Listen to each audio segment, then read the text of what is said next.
Hello friends, welcome to my YouTube channel Shailaja's creation.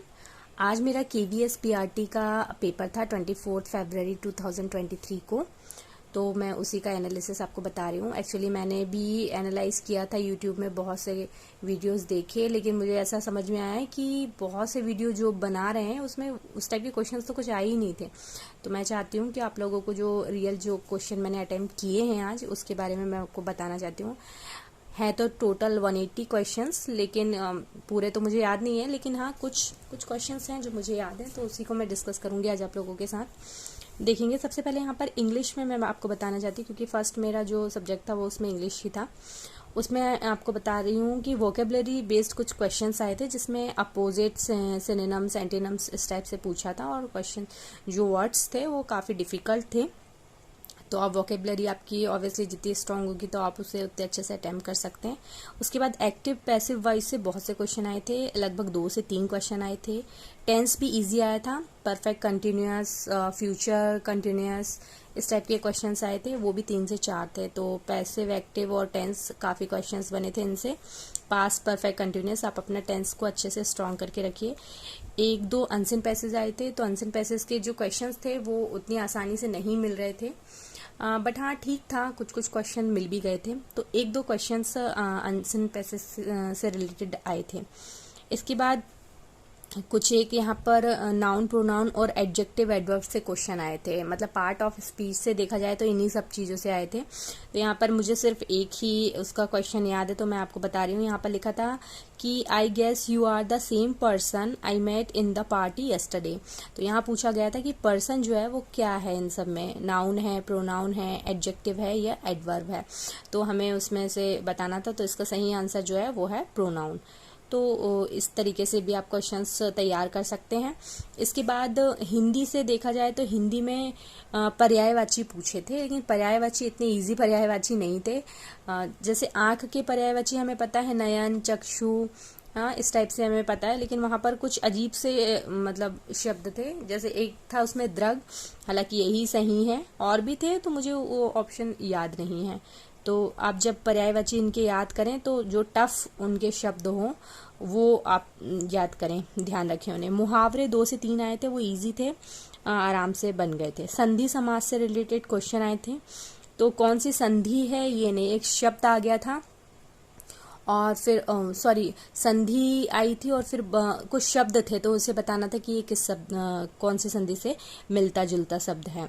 फिर रिमझिम बहुत ही ट्रेंड में अभी चला हुआ है, क्योंकि ये NCERT बेस जो बुक्स हैं उससे, उसके जो स्टोरी हैं, जो भी लेसन्स हैं, उससे रिलेटेड क्वेश्चंस बन रहे हैं रिमझिम के। लेकिन यहाँ पर मेरे टाइम पे ये हुआ कि मैंने स्टोरी तो बहुत पढ़ ली थी सबकी, लेकिन मुझे आते टाइम उसमें आया कि पार्ट से रिलेटेड जो उनके लेखक हैं उनके नाम पूछे गए थे। तो आप ये गलती ना करें कि सिर्फ स्टोरी बस याद करके जाएं, उनके जो लेखक हैं वो भी अच्छे से ध्यान में रखें। कहानी 1-2 थी, जिनके पात्र के बारे में पूछा था कि ये किस कहानी से रिलेट कर रहे हैं। 1-2 गद्यांश हिंदी में आए थे।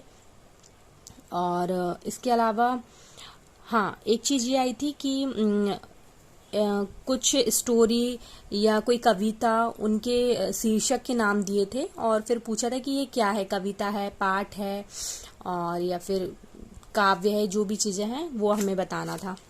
इसके बाद मैथ्स से देखेंगे तो मैथ्स में घन, घनाभ से, आयतन से और आयत, वर्ग, इनसे रिलेटेड क्वेश्चन आए थे। कैलकुलेशन से रिलेटेड 2-3 क्वेश्चन थे, इजी थे, लेकिन कैलकुलेशन में थोड़ा टाइम लग रहा था, तो इस टाइप से क्वेश्चन थे। एक रोमन नंबर के क्वेश्चन आ रहे हैं, तो मैं आपको बोलूँगी कि रोमन जो नंबर हैं वो आप बहुत अच्छे से सभी को याद कर लीजिए, क्योंकि उसमें उससे रिलेटेड इस टाइप से क्वेश्चन आया था।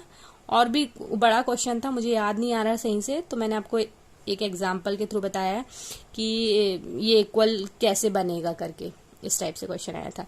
एक यहाँ वेन डायग्राम आया था, सेम इसी टाइप का कुछ आया था, और उसमें अलग अलग यहाँ पर बता दिया गया था कि जो आयत है वो पुरुष हैं, जो क्या बोलते हैं सर्कल हैं वो महिलाएं हैं, इस टाइप से आया था वेन डायग्राम। तो वो भी इजी था, बस जब आप काउंट करें तो संभल के करिएगा कि जो गलती ना हो उसमें। इस टाइप से एक स्क्वायर आया था कि आपको स्क्वायर काउंट करने हैं, हो सकता है आपके टाइम पे ट्रायंगल पूछ ले, तो ये भी आप ध्यान रखेंगे।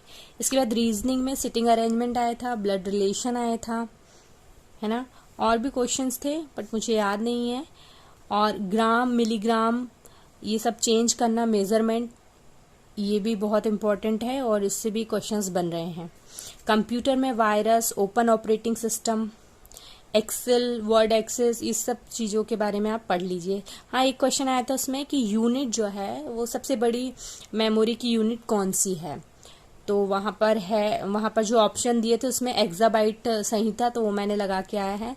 और उससे भी सबसे बड़ी जो है यूनिट वो है जियोबाइट। ये देखिए, ये लिखा है, ये सबसे बड़ी यूनिट है मेमोरी की। तो आप पूरी यूनिट एक बार देख के चले जाइएगा, वो इम्पोर्टेंट है आपके लिए। इसके बाद ईवीएस से देखा जाए तो अलग अलग राज्यों के बारे में कुछ कुछ पूछा था।